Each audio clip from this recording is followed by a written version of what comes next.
नमस्कार दोस्तों, मैं आपका अपना मोहित तिवतिया। साथियों, सबसे पहले सभी हरियाणा वासियों को, सभी देशवासियों को बुराई पर अच्छाई की जीत के पर्व दशहरे की बहुत बहुत शुभकामनाएं। आज सभी प्यार से अपने अपने क्षेत्र में दशहरा का त्यौहार मनाएं। साथियों, वीडियो बनाने का मेन मकसद अभी बीते हुए चुनाव पर दो बातें आपके साथ करना चाहता हूं। हालांकि ये इस चुनाव पर मेरी आखिरी पोस्ट, आखिरी वीडियो, आखिरी मतलब वो होगी प्रतिक्रिया। तो साथियों देखो, 13 महीने हम सड़कों पर बैठे, किसान आंदोलन किया, हमारी बहन बेटी जंतर मंतर पे क्या हाल हुआ, इसलिए थोड़ा दुख तो होता है। लेकिन अभी ये सब बातें करने का समय नहीं है। अभी समय है विश्लेषण का कि ये सरकार दोबारा कैसे आई। तो साथियों, इन्हीं सब बातों के बीच कोई साथी बुरा ना मारे मेरी बातों का, मैं सिर्फ दो बात कहूँगा। मैं पहले तो प्रशंसा करना चाहूँगा यहाँ पर भारतीय जनता पार्टी की। अब आपको लगेगा प्रशंसा क्यों कर रहा है भाई? प्रशंसा इसलिए क्योंकि कोई ना कोई, कहीं ना कहीं कोई ना कोई तो नीति उनकी ऐसी है जो अन्य दलों से, या NLO हो, कांग्रेस हो, जजपा हो, अन्य दलों से जो बेहतरीन उनके पास है। अब की जितनी एंटी इनकम्बेंसी कभी नहीं, जो एंटी इनकम्बेंसी कभी नहीं थी इसकी जितनी अब थी भाजपा की। 2014 में जब भाजपा जीती तो मात्र 47 सीट थी, बहुमत से एक आगे। 2019 में खिलाफत थी भाजपा की, 2016 के आंदोलन के बाद 2019 में खिलाफत थी तो भाजपा 40 पर आ गई। तो कहीं कुछ कौम के गद्दारों के साथ मिलकर उन्होंने अपनी सरकार बनाई।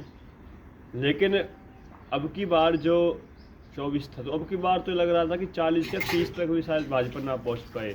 लेकिन मैं फिर से प्रशंसा करूंगा भाजपा की नीतियों का, भाजपा के तौर तरीकों का, चुनाव लड़ने के तरीकों का, जो शायद अन्य दलों के पास नहीं है।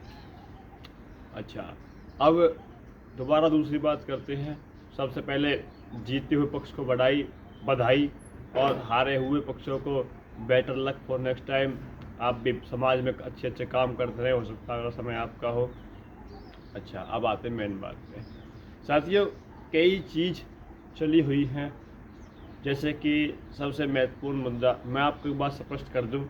आपसे पहले मैंने कभी नहीं माना, कभी नहीं कहा कि EVM में कोई गड़बड़ होती है या EVM गलत है।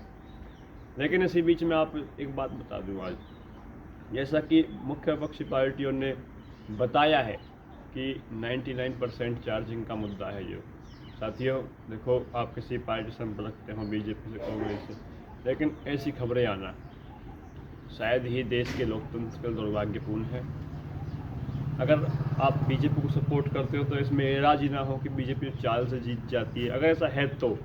क्योंकि समझो अगर बाई चांस दूसरे अन्य दल आगे और वो भी इस चाल को करते रहे तो आपको कैसा फील होगा?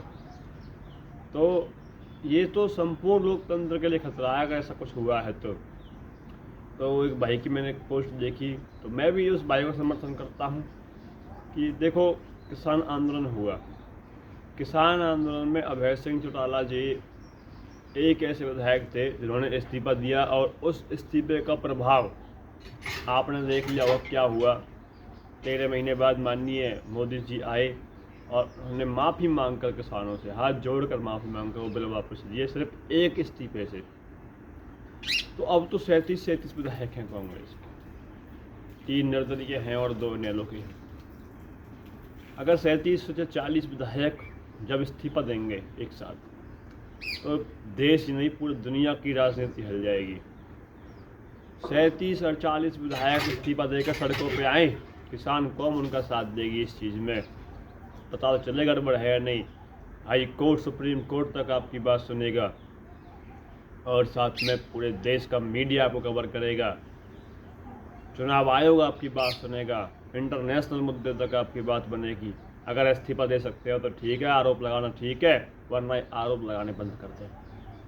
हर चुनाव में आपका यही नाटक, EVM। समाज के मुद्दों की लड़ाई लड़ो, आपस में एक तरफ की लड़ाई लड़ो। अगर ये नहीं कर सकते तो इस्तीफा दे के और EVM के खिलाफ दौड़ शुरू करो। अगर किसान भी ऐसे ही बस बैठे रहते कि हमारे कार्य कानून गलत हैं, ये हैं, भाई कहने से कुछ नहीं होगा। इस्तीफा देकर मैदान में आओ, सड़कों पर बैठो, हम तुम्हारा साथ हैं, किसान कौम तुम्हारे साथ है। ये आज की आखिरी पोस्ट है। अगर ईवीएम में कुछ है तो जांच होनी चाहिए, नहीं तो जीती वाली सरकार को बहुत बहुत बधाई। राम राम, नमस्कार साथियों।